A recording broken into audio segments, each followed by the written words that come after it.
Hello, you've reached Gloria with Homestead Talk, and I am here today with Josh from the Citystead, and he is representing his state of Michigan. Welcome, Josh, and thank you for joining me today on this interview. Thank you for having me. Sure, it's my pleasure. So, share with the audience where they can find you on social media. So on social media, we are Thecitystead, and we're on everything. YouTube is probably our most active, then Facebook, Instagram. We just started a TikTok, which, oh my goodness. So they're all there, and Steamit's another platform that we use quite a bit of. Okay, cool. So tell me a little bit about yourself and where you're currently living and a little bit about your family. So in Michigan, we're in like the base of the thumb of Michigan. I've been in Michigan my whole life. My wife is actually from Georgia, grew up down there, and she moved to Michigan in her teen years. So she's been up here quite a while now. We're married. We have 3 kids, a girl and 2 little boys. And yeah. Nice. Okay, so what was the main reason that you started this homesteading lifestyle? So the main reason I kind of got into this homesteading was because I was already gardening a little bit, and I liked gardening, and I was trying to find ways to minimize my time in the garden. And I stumbled upon like Back to Eden, Paul Gauci, and I found like Justin Rhodes. And because of my job, I travel a lot, and I was seeing what he was doing and what he had with his family. And I started finding other families like Soda Land and all those others, and I really like that aspect of it, the family aspect of it. And I seen an opportunity there where if I could try to get into this, maybe down the road here, I can actually get to the point where I'm home all the time with my family too. So that's kind of like my main drive. I'm trying to figure out how to do this is more time just being home with my family. Yeah. So would you say then that the YouTube influencers in the homesteading community have been your biggest influencers then? And Yeah, like by far. I didn't know anything about it before, right? Like I just, whatever, gardening that people always thought of as gardening. And then I stumbled onto that YouTube stuff, and it was like a whole new thought process of how you could do things, right? thank God.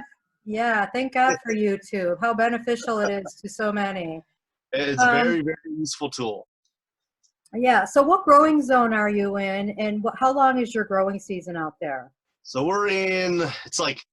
well, technically we are like 5B, 6A. We're kind of like right on the edge. It depends on what year or like what kind of pocket we are, because it just kind of moves around a little bit. But our growing season, I mean, it's about 6 months, but like 5 is like the maximum of what we really have, right? Like we can stretch it to 6. If we're really lucky, it might make it close to 7, but it's really about a 5-month growing season that we have. Yeah, I guess it all just depends on what kind of weather is going to blow in for what time of the year. So what kind of gardening methods are you utilizing on your space now? So I do all sorts of gardening methods. I wouldn't say I'm pinned down to one.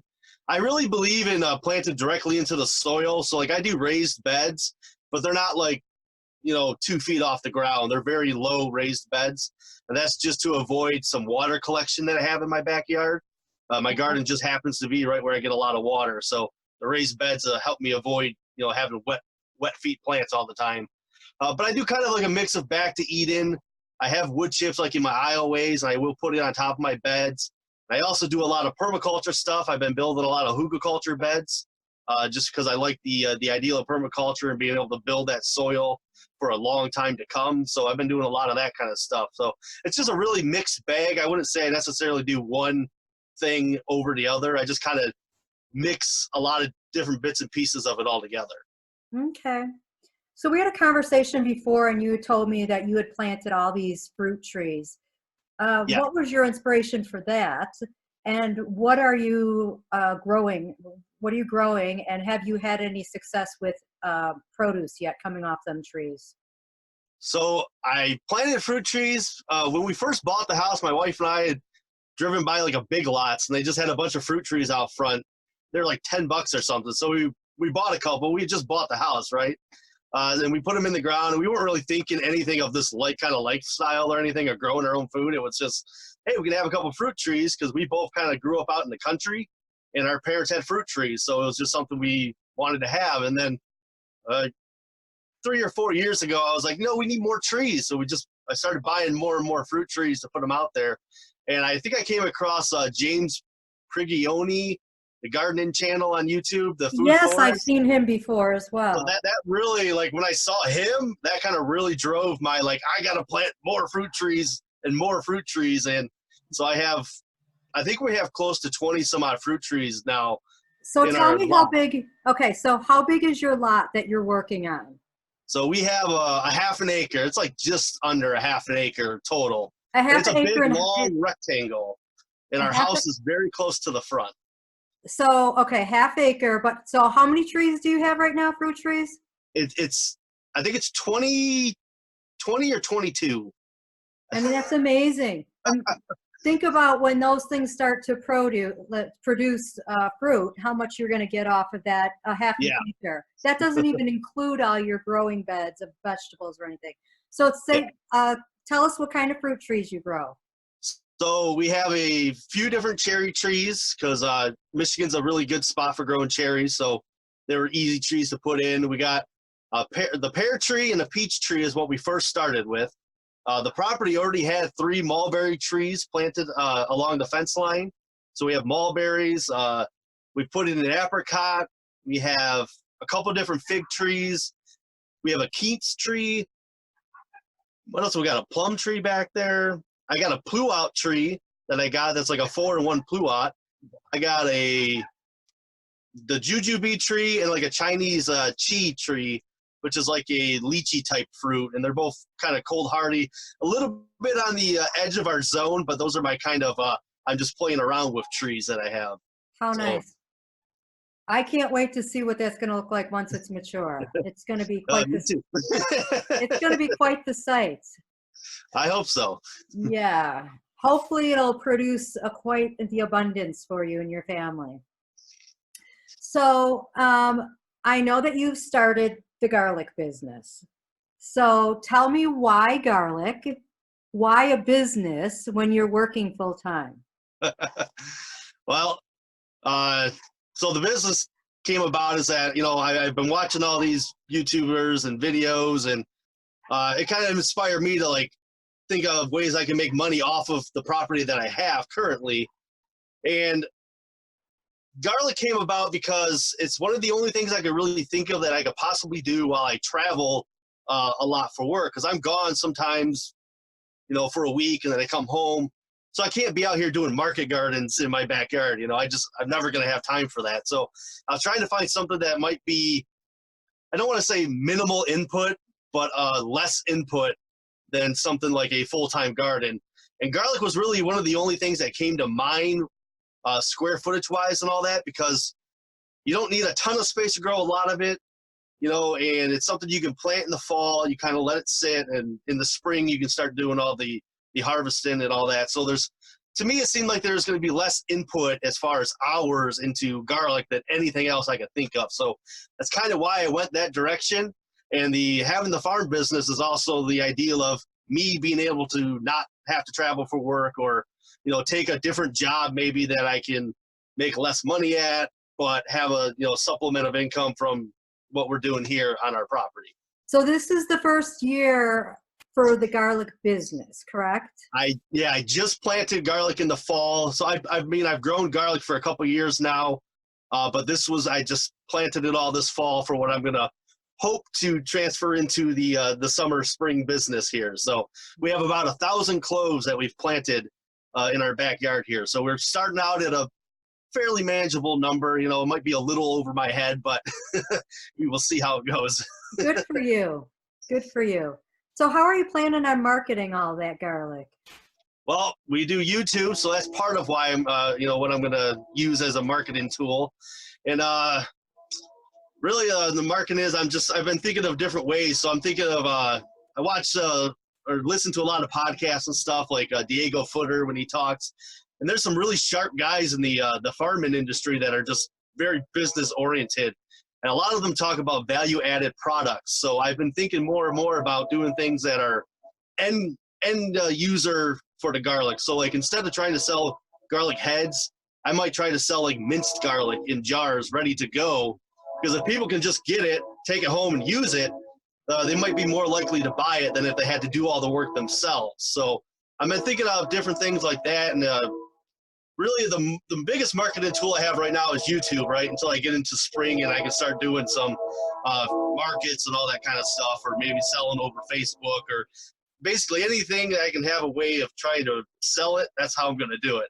I don't really have a set way right now of I'm winging it. I'm gonna be a little honest. I'm just kind of winging it. I'm kind of learning as I go here. So. Hey, but it's very smart how you're thinking. So I think you'll do very well. So regarding garlic, there's different kinds of garlic. Would you share with the audience a little bit about the different types of garlic and their uses? Well, I guess the two main differences in garlic is there's a soft neck garlic and a hard neck garlic. And the soft neck is kind of like what you would buy at the store. It's a more shelf stable garlic. And hard neck it produces like a scape, so it has like a second harvest to it. If you think of it in that terms, it shoots up like a flower bulb, and you can cut that off and you can eat the scapes. I've been grilling them the past couple of years just on the grill, some salt and pepper, maybe some Parmesan, and they're awesome. I can't believe how good they are. So you have that. So those are your main two, right? You got your soft neck, your hard neck, and then from down there, you can break it down into different families. So there's like a porcelain garlic, which is kind of your white garlic. There's like a purple striped garlic, which is your purple. They've got a little more flavor to them. There's like a rocambole, which is like the bacon type of garlic. So if you want like a sweet flavor garlic, you would use, I'm sure I'm pronouncing it wrong, but it's like rocambole or something like that. And then there's like a Creole garlic, and the Creole garlic is kind of my favorite because it's got the real kick of spice to it and a little bit of heat. That's kind of what I like in my garlic. So those are kind of like the four big families of garlic that you have. Okay, interesting. Well, you'll be my new garlic guy. What about the planting practices and the harvesting of these garlics? Are they all pretty much the same, or do they require differences in planting? Or well, I mean, they're heavy feeders, so depending on, like, I try to be very organic, so I'm going to try not to do anything like feeding them chemicals or anything like that, because I just don't want to do that. So that's the one concern I have about them, is them being such heavy feeders of nitrogen and stuff like that, is trying to keep that replenished and ready for them to go. So they're kind of like that, but I think for the most part, depending, planting distance and stuff like that is kind of the biggest difference, depending on what size the bulbs you are. But I'm still kind of on a learning curve of it, so I can't be like 100% say like, this, that. I don't have like pests or anything that bug them here, but other places might. As of now, we don't. Now we'll see what happens now that we have a whole bunch of garlic as opposed to the years previous. We didn't really have any problems, right? So there's a lot of new things I'm sure I'll be learning this year, having such an abundant amount of garlic out there to worry about and tend to. Well, good luck with that. So changing the subject off of garlic, what other sustainable practices does your family do or practice in your household? So, I mean, we're trying to get more and more into being better about stuff like single-use plastics. We don't do any water bottles or anything like that. We have, the metal water containers that we have, and then we use metal straws now for the kids and all that. And we do that. We've cloth diapered our kids, things like that. I mean, we're just trying to cut down. We're still in a very kind of like transition from not doing anything of this type of stuff from what we were before, right? So there's a lot of curve to it. It's really hard to just kind of jump off and be like the super sustainable. But we're trying to get into more just doing things for ourselves. The canning of food and preserving of food, and just trying to get more and more as we go along. Hopefully in a few more years we'll be a little bit better at just being more sustainable and being better for the environment. Right. And it takes practice. It doesn't happen overnight. Nobody was born Mr. Green Thumb. So, but anything that we do helps our planet, right? Yeah, that's the way I look at it. So if somebody had come to you and said, you know, Josh, I really love the lifestyle that you and your family are living. What can you tell us to help us get started? What would you advise them? I would say just go out your back door, wherever you see something that's grass, put something over it, put dirt in it, and put something in it that's a fruit. So, I mean, I looked at our backyard and I thought, man, I'm going to mow all that for the rest of my life? Like, that's going to be crazy. Uh, so I started turning it all into gardens, right? And I think that's the best move. It's just, you know, if you have any kind of space and you can do anything, you can either till it and plant it in the ground, or if you want to be, you know, more sustainable, build a little raised bed or something like that, or just go out there and plant something in your backyard that's going to give you something in return, and you're going to start just getting into it because it's going to show you more and more that your yard and what you have back there is a gold mine, really. Like, you're kind of wasting it when you just grow grass. Yeah, getting rid of lawns and growing food, it's a win-win situation. What about spirituality or religion? Does that play a part in your role in the homesteading? To me, it doesn't. I don't have any kind of religious beliefs or anything. Okay. It's just mostly it's just the family, the base core of just family spending time together. That's what I look for it. Okay. So we're getting ready to wrap up. If you could sum up your experience with homesteading at the Citystead there on your little piece of heaven, what would be the word that you would use? Challenging. And we don't even have animals or anything yet. You know, we're gonna be starting bees this year, which will be our. I mean, I guess you can consider it livestock. Some people might not, but to me, it is. It's something you got to keep alive and going, right? So, I would say everything's challenging, no matter what. Like, even if you like, oh, it's easy to grow this or that, and then like the next year, you know, that thing doesn't do well. So, challenging to me is just the only way to sum it all up. And you know, you have to be ready that things are never going to go how you want them to go.